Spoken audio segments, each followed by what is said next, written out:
आप ड्रिंक्स करके एक पार्टी से वापस आ रहे हो। बस से उतरते वक्त आपकी जेब से फ़ोन नीचे गिर जाता है। आप बिना ध्यान दिए अपने घर चले आते हो। फिर अगले दिन आपको अपना फ़ोन वापस मिल जाता है। लेकिन अब इस फ़ोन में एक स्पाईवेयर है जिसकी मदद से 24 घंटे कोई शख्स आप पर नज़र रखकर है। आपके मैसेजेस को वो देख सकता है। फ़ोन के रिकॉर्डर से आपकी सारी बातें वो सुन सकता है। यही नहीं, फ़ोन के कैमरा से हर पल वो आपको देख भी सकता है। सोच के देखिए, ऐसा सच में किसी के साथ हो तो उसका क्या हाल होगा। इस फिल्म की कहानी इसी बारे में है। इसका नाम है अनलॉक्ड। इसके ट्विस्ट एंड टर्न्स कमाल के हैं। अगर आपको ये वीडियो पसंद है देन प्लीज़ चैनल को सब्सक्राइब कर लीजिए। कहानी की शुरुआत में हमें एक लड़की नामी दिखाई जाती है जिसकी ज़िंदगी मानो फ़ोन के बिना एकदम अधूरी हो। सुबह से शाम तक हर पल फ़ोन उसके हाथ में ही रहता था। शाम को ड्रिंक्स कर बस से घर लौटते वक्त वो वहीं सो जाती है। उसका स्टॉप आते ही उसकी नींद खुलती है और वो जल्दी जल्दी में नीचे उतर जाती है, ये देखे बिना कि उसका फ़ोन नीचे गिर गया है। और तभी पीछे से एक शख्स आकर उसका फ़ोन उठा लेता है। अब अगली सुबह हम एक घर में उसी लड़की को देखते हैं। नाश्ता बनाकर वो उसे खाने जा रहा था। तभी टेबल पर रखा वही फ़ोन बजने लगता है। हम देखते हैं फ़ोन नामी की फ्रेंड का है जिसका निकनेम उसने सेव किया था ड्रॉप डेड गॉर्जियस। वो उसे हेलो करती है एंड सामने से वो लड़का एक ऑलरेडी रिकॉर्डेड फीमेल वॉइस से रिप्लाई करता है, हेलो। ये देख नामी की फ्रेंड को शक होता है कि कोई और बात क्यों कर रहा है। अब वो सेकेंड रिकॉर्डेड ऑडियो को प्ले करता है, ये फ़ोन मुझे कल बस में मिला, क्या आप इसके रियल ओनर को जानती हो। नामी की फ्रेंड तुरंत घर आकर नामी को उठाती है और अब नामी उस लड़के जन यंग से बात करती है। वह भी रिकॉर्डेड फीमेल वॉइस का ही यूज़ कर रहा था। वो कहता है, आप एड्रेस सेंड कर दो, मैं फ़ोन लेकर आ जाऊँगा। उसके घर पे हम देखते हैं वो कई बार नामी के फ़ोन को अनलॉक करने की कोशिश कर रहा था लेकिन उससे फ़ोन अनलॉक नहीं होता। फिर अगले सीन में हम देखते हैं नामी अपने डैड के कैफ़े में आ जाती है। वो अपनी मार्केटिंग स्टार्टअप वाली जॉब के अलावा अक्सर यह अपने डैड की मदद के लिए भी आती थी। वहाँ उसके डैड कहते हैं, तुम्हारे लिए कोई कॉल आया है। सामने से जन यंग फीमेल वॉइस में कहता है, आपके फ़ोन की स्क्रीन गलती से मुझसे टूट गई है, मैं इसे रिपेयर होने के लिए एक शॉप में दे दिया है, साथ ही पैसे भी मैंने पे कर दिए हैं, आप इसे वहाँ से ले लेना। नामी कहती है, आपको इतनी तकलीफ लेने की क्या ज़रूरत थी। अब वो उसी रिपेयर शॉप पे पहुँचती है। वो थोड़े सुनसान जगह में था। वो इस शॉप में एंटर करती है एंड अंदर उसका फ़ोन सामने रखा हुआ था और उसके ठीक सामने जन यंग एक कैप और मास्क लगा रिपेयर वर्कर के गेटअप पे खड़ा था। वहाँ पर वो उसे कहता है, अपना नाम, पता और फ़ोन का पासवर्ड इस फॉर्म में फिलअप कर दीजिए। नामी पहले थोड़ा सोचती है बट फिर वो फिलअप कर देती है। अब जन यंग कहता है, आप थोड़ा इंतज़ार करिए, मैं इसे रिपेयर करके देता हूँ। तुरंत दूसरी तरफ जाकर वो नामी का फ़ोन अनलॉक करता है। उसके फ़ोन से सारी फाइल्स अपने एक स्पेयर फ़ोन में वो ट्रांसफ़र कर लेता है और नामी के फ़ोन में एक स्पाईवेयर वो इंस्टॉल करता है जिससे अब हर एक चीज़ जो भी नामी के फ़ोन में होगी वो चीज़ खुद ब खुद इस स्पेयर फ़ोन में भी होने लगेगी। एक तरह से ये स्पेयर फ़ोन नामी के फ़ोन का क्लोन बन चुका था। स्क्रीन चेंज कर वो नामी का फ़ोन उसे वापस कर देता है पर नामी को आइडिया भी नहीं था कि अब उसकी हर एक बात वो स्पाईवेयर की मदद से जन यंग सुन सकता है और फ़ोन के कैमरा से नामी को हर पल वो देख भी सकता है। इसके बाद हम देखते हैं नामी जब अपने ऑफिस जाती है तब जन यंग उसके घर जाकर उसके नेबरहुड से लेकर उसके कमरे की पूरी छानबीन कर लेता है, जिसके बाद उसे फर्स्ट हैंड एक्सपीरियंस था हर एक डिटेल का नामी के बारे में। अब शाम को नामी कैफ़े में साफ सफाई करी थी तभी जन यंग वहाँ जाता है। बिना मास्क के उसके फेस को उसने नहीं देखा था तो वो उसे पहचान नहीं पाती। वहाँ पर वो उसे एक प्लमेड ड्रिंक मांगता है जो कि सिर्फ रेगुलर कस्टमर्स ही पीते थे एंड वहाँ पर वो ऐसा प्रिटेंड करता है कि वो यहाँ का रेगुलर कस्टमर है। बाद में जब नामी के फादर वहाँ थे तो वो उसका झूठ पकड़ लेते हैं क्योंकि उन्होंने आज से पहले उसे कभी भी यहाँ पर नहीं देखा। वो नामी को उससे बात करने से भी मना करते हैं क्योंकि उस लड़के से उन्हें अच्छी वाइब्स नहीं आ रही थी। दूसरी तरफ हमें एक ऑफिसर दिखाए जाते हैं, जी मैन, एंड वो और उनकी टीम एक लाश की इन्वेस्टिगेशन करी थी।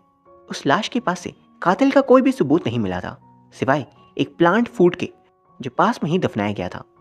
जी मैन जंगल में अंदर जाकर जब और ढूंढते हैं तो उन्हें उसी ट्री के ऊपर एक नाम लिखा हुआ मिलता है, जन यंग का, और ये नाम एक्चुअली उनके बेटे का है। वो अपने बाकी साथियों से कहते हैं, जन यंग बचपन में ही घर छोड़कर चला गया था और तब से उसकी कोई भी खबर नहीं है, लेकिन अब भी उसका एड्रेस सेम है।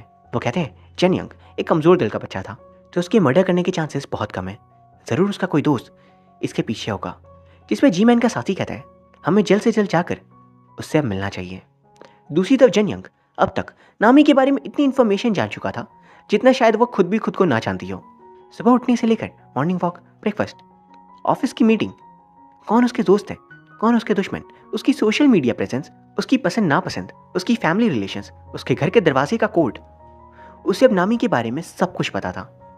आज ऑफिस में नामी की बॉस उसकी बहुत तारीफ करती है एंड पर्सनली आकर उससे कहती है, हमें जल्दी एक बड़ा ऑर्डर मिलने वाला है जिसके बाद मैं तुम्हारी प्रमोशन कर दूंगी क्योंकि तुम्हारा काम बहुत ही अच्छा है, लेकिन इस बारे में तुम अपनी टीम को मत बताना क्योंकि मैं सिर्फ तुम्हें ही प्रमोट कर रही हूँ। नामी को ये थोड़ा अनफेयर लगता है, लेकिन बॉस उसे समझा देती है एंड फोन से ये सारी बातें जन यंग सुन रहा था। नामी इसके बाद शाम को कैफे में थी, तभी वहाँ पर जन यंग आ जाता है। आज भी वो प्लमर ड्रिंक का ही ऑर्डर देता है। पहले ही उसने नामी को मोबाइल गेम में खेलता देख लिया था, तो वो कैफे में आकर वही सेम गेम खेलने लगता है एंड फिर उसे सिमिलर इंटरेस्ट वाली बातें भी करता है जो उसने पूरे दिन नामी को करते हुए नोटिस की थी। यही नहीं, जो कॉन्सर्ट के टिकट्स नामी को चाहिए थे वो सेम टिकट्स लेकर यहाँ पर आया था और प्रिटेंड करता है अनजान होने का। वहाँ वो उसे अपना बिजनेस कार्ड भी देता है। उसकी चार्मिंग पर्सनैलिटी से नामी बहुत इंप्रेस हुई थी, लेकिन तभी उसके फादर उन्हें हंसते हुए बात करते देख लेते हैं। बाद में हमें पता चलता है नामी फिलहाल अपने फादर वाले अपार्टमेंट में नहीं रहती, लेकिन रात को वही उसे उसके घर तक छोड़ने जाते हैं। जब रास्ते में वो उससे कह रहे थे तुम्हें केयरफुल रहना चाहिए, वो लड़का पहले भी झूठ बोल चुका है, तुम्हें नहीं लगता उसमें कोई गड़बड़ है? वो कहती है डैड आप हमेशा ऐसे ही क्यों सोचते हो, अब जाओ मैं अपना ध्यान रख लूंगी। नामी के फ़ोन से फादर की सारी बातें चैन यंग सुन रहा था। अब घर पे नामी अकेली थी। अचानक दरवाजे पे कोई ज़ोर से नॉक करने लगता है। वो डर जाती है एंड तभी हम देखते हैं बाहर खड़ी थी ड्रॉप डेड गॉर्जियस, उसकी बेस्ट फ्रेंड। उसे घर से निकाल दिया गया था, इसलिए कुछ दिनों के लिए वो नामी के साथ रूम शेयर करने आई थी। दोनों बैल्कनी में बैठकर बात करते हैं। जय नामी बताती है आज उसे एक लड़का मिला, जन यंग। दोनों फिर जन यंग के बारे में बहुत सी बातें करते हैं, जैसे कि नामी को उसे डेट करना चाहिए या नहीं, क्योंकि वो भी उसमें इंटरेस्टेड लग रहा था, और ये भी कि अगर जन यंग चश्मे ना पहने और हेयर स्टाइल चेंज कर ले तो वो बहुत अच्छा दिख सकता है। और ये सब कुछ जन यंग सुन रहा था। अगले दिन हम ऑफिसर जी मैन को देखते हैं जो अपने बेटे के घर के एड्रेस पे पहुंच चुके थे। वहाँ डिलीवरी गाय से पूछकर उन्हें एग्जैक्ट घर का पता चल जाता है। वंदा चुपचाप छानबीन करने लगते हैं, पर कुछ ही देर में वहाँ पर जन यंग आ जाता है, यानी जन यंग उनका ही बेटा था। जन यंग फिर बाहर से फ्लैश लाइट की रोशनी देख बिल्कुल अलर्ट हो जाता है और जोर से आवाज़ करता है ताकि जी मैन बाहर आ जाए। वो उन्हें अपने पीछे भागने में मजबूर करता है एंड जिस रास्ते में वो उसे समझकर उसके पीछे भाग रहे थे वहाँ पर बस एक डमी फ़ोन आवाज़ कर रहा था, और असलियत में जब जी मैन उसी सोच फ़ोन का पीछा कर रहे थे तब तक वो घर से सारी इंपॉर्टेंट जानकारी लेकर गायब हो जाता है। वहाँ पर जी मैन के हाथ से तो वो निकल गया था, लेकिन वहाँ पर उन्हें एक बहुत खास बात पता चल गई थी। जन यंग किसी लड़की के फ़ोन से उसे हर पल देख रहा है, और वो लड़की का नाम नामी है, और नामी का फ़ोन उसने एक रिपेयर सेंटर में लिया था। ये सब कुछ उन्हें एक पेपर पे लिखा हुआ मिलता है जो कि जन यंग ने ही लिखा था। इसके बाद हम देखते हैं जन यंग को रहने का ठिकाना चाहिए था, इसीलिए वो नामी के फादर जब घर पर अकेले थे वहाँ उनके फ़ोन पे नामी बनकर एक मैसेज करता है। क्योंकि उसके पास नामी के फ़ोन का पूरा एक्सेस है तो वो इजीली उसे इम्पर्सनेट कर सकता है। वह मैसेज में उसने लिखा था, फादर मैं अपनी गलती समझ गई, मुझे केयरफुल रहना चाहिए था अनजान लड़कों के साथ। आप इस ऐप को इंस्टॉल कर लीजिए ताकि हर समय आप मुझे ट्रैक कर सको एंड मैं आपकी नज़रों से दूर ना हूँ। फादर बिल्कुल ऐसे ही करते हैं। इसके बाद उनके फ़ोन की सारी डिटेल्स जन यंग के पास आ जाती है। वो एक पार्सल लेने के बहाने उन्हें घर के बाहर बुलाता है और पीछे से वार कर उन्हें बेहोश कर देता है, और अब नामी के फादर उसके कब्जे में थे। अगले दिन एक और लाश मिलती है ऑफिसर्स को, और जी मैन उनके साथी के लिए मामला और ज़्यादा कॉम्प्लिकेट हुए जा रहा था कि आखिर वो कातिल को कैसे पकड़ेंगे, क्योंकि उसके खिलाफ उनके पास कोई भी सबूत है ही नहीं। वहीं दूसरी तरफ नामी अगले दिन उठते ही देखती है उसके फ़ोन से सोशल मीडिया पे एक पोस्ट चली गई जहाँ उसने अपने बॉस की बहुत बेइज्जती की है, और पोस्ट में उनके बीच की सारी बातचीत का भी मेंशन था जब बॉस साफ साफ पार्शलिटी करी थी। ये न्यूज़ के आते ही कंपनी से बड़ा ऑर्डर छिन जाता है और नामी को ऑफिस से निकाल दिया जाता है। नामी बॉस को बार बार समझा रही थी ये पोस्ट उसने नहीं किया, पता नहीं ये सब कुछ कैसे हो गया। बॉस कहती है अगर मैं मान भी लूँ कि तुम सच कह रही हो, पर इससे जो कुछ भी हो चुका है वो बदला तो नहीं जा सकता, इसीलिए यहाँ से निकल जाओ। नामी अब एक भीड़ में होकर भी एकदम अकेली थी। तभी ड्रॉप डेड गॉर्जियस उसकी बेस्ट फ्रेंड उसके पास आती है। वो कहती है तुम इसमें अकेली नहीं हो, मैं कल रात तुम्हारे साथ थी और तुमने ऐसा कुछ नहीं किया, चलो साइबर सेल डिपार्टमेंट। वो दोनों वहाँ कंप्लेंट करने के लिए जाते हैं, लेकिन वहाँ मौजूद ऑफिसर कंप्लेंट लेने से साफ मना कर देता है क्योंकि उनके पास कोई भी प्रूफ नहीं था कि ये सब किसी और ने किया हो। ऑफिसर को लग रहा था ऐसा भी हो सकता है नामी नशे में कल रात खुद ही ये सब करके भूल गई हो। वहाँ से वो दोनों कैफ़े आ जाते हैं एंड जन यंग का बिजनेस कार्ड देख अचानक उन्हें एक आइडिया आता है। वो उसे मदद के लिए बुलाते हैं क्योंकि जन यंग के बिजनेस कार्ड के अनुसार वो एक मोबाइल इंजीनियर है। वहाँ वो उनके सामने बहुत ही बेहतरीन एक्टिंग करते हुए कहता है जिस भी इंसान ने ऐसा किया है उसके पास नामी के फ़ोन का कंप्लीट एक्सेस है, और नामी के फ़ोन पे एक स्पाईवेयर है जिससे वो ये सब कुछ कर पा रहा है। वहाँ पर वो नामी से कहता है अब से वो फ़ोन बंद करके ही सबसे बात करे। बाद में वो लौटते वक्त नामी से रिक्वेस्ट करता है उसे बाहर तक छोड़ने के लिए। ये बात उसकी दोस्त को वियर्ड लगती है कि जब अकेले आ गया तो बाहर छोड़ने के लिए क्यों बुला रहा है। नामी फिर भी उसके साथ चली जाती है और वहाँ वो उसे अकेले में कहता है, मैंने जो कुछ अंदर कहा वो पूरी सच्चाई नहीं है। यहाँ वो नामी के दिमाग के साथ खेलता है। वो उसे कहता है, ये स्पाईवेयर फिजिकली ही डाला जा सकता है एंड ऐसा वही इंसान कर सकता है जो तुम्हारे साथ रहता हो। वैसे क्या तुम्हारा कोई रूममेट है? नामी कहती है, नहीं, मैं अकेली रहती हूँ, लेकिन कुछ दिनों पहले मेरी फ्रेंड मेरे साथ रहने आई थी। जेनिंग वहाँ नामी के दिमाग में अपनी ही दोस्त के लिए शक डालकर वहाँ से चला जाता है। इसके बाद नामी कैफे में आकर चुपचाप बैठी थी। इस बारे में सोच कर वो परेशान हुए जा रही थी। तभी उसकी दोस्त कहती है, ये देखो, आज एक नई लाश मिली है, कहीं सब रिलेटेड तो नहीं? नामी उसकी बात बिना सुने कहती है, ये सब तब से हो रहा है जब से तुम मेरे घर पे रहने आई हो। सच बताओ, तुमने तो ऐसा कुछ नहीं किया। उसकी दोस्त का वहाँ दिल टूट जाता है। वो रोते हुए वहाँ से चली जाती है, ये बोलकर, आज के बाद मुझसे कभी भी बात मत करना। जेनियंग दूर से ये सब कुछ देख रहा था। दूसरी तरफ ऑफिसर जी मैन उनके साथी को जेनियंग के घर से जितनी जानकारी मिली थी उससे उन्हें ये पता चल गया था उसका खुद का एक मोबाइल रिपेयर शॉप है। वहाँ जाकर वो लोग छानबीन करते हैं एंड उन्हें वहाँ एक डमी फ़ोन भी मिलता है।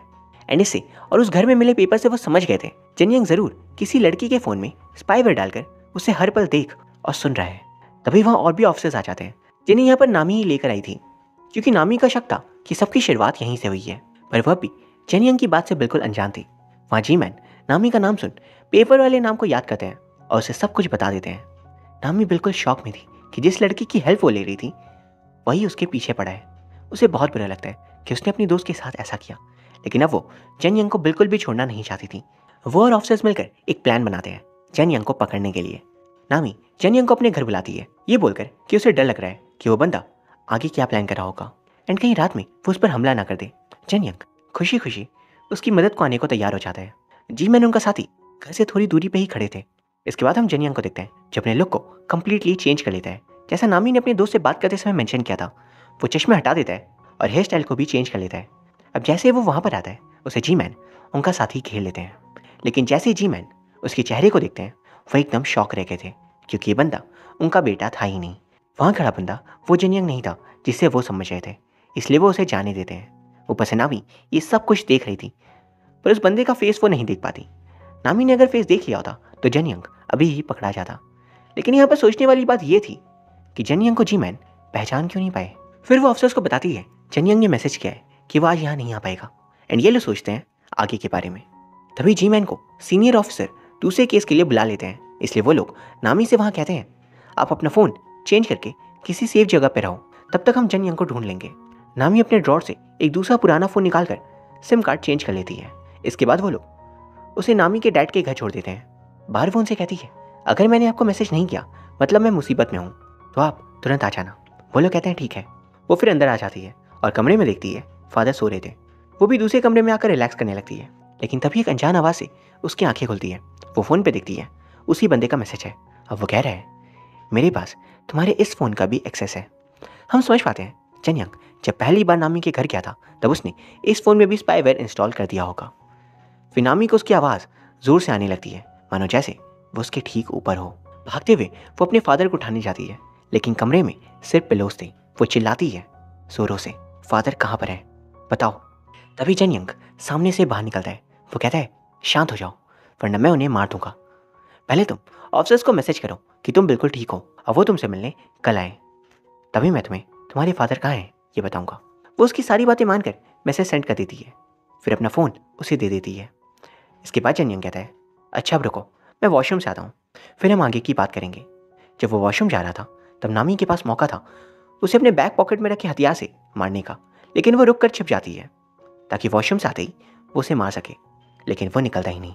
पर दरवाज़ा खुला था, वो हथियार लिए अंदर घुस जाती है। अंदर एक्चुअली में उसके फादर बाथ टब में बंधे हुए थे। जेनियंग उसे कहता है, हथियार फेंक दो, तुम्हारे पास पहले मौका था पर तुमने इस्तेमाल नहीं किया। वो अब उसे भी बांध देता है और दोनों को मरने के लिए छोड़ देता है। जेनियंग वहाँ से बांध कर उसकी एक तस्वीर लेता है एंड इसे अपने फ़ोन का वॉलपेपर बना लेता है। पर जैसे ही वो ड्राइंग रूम में वापस आता है तो उसे फ्लोर पे एक कागज़ का टुकड़ा पड़ा हुआ दिखता है। वो उसे उठाकर देखता है तो उस पर लिखा था, नो मैसेजेस ओनली कॉल्स।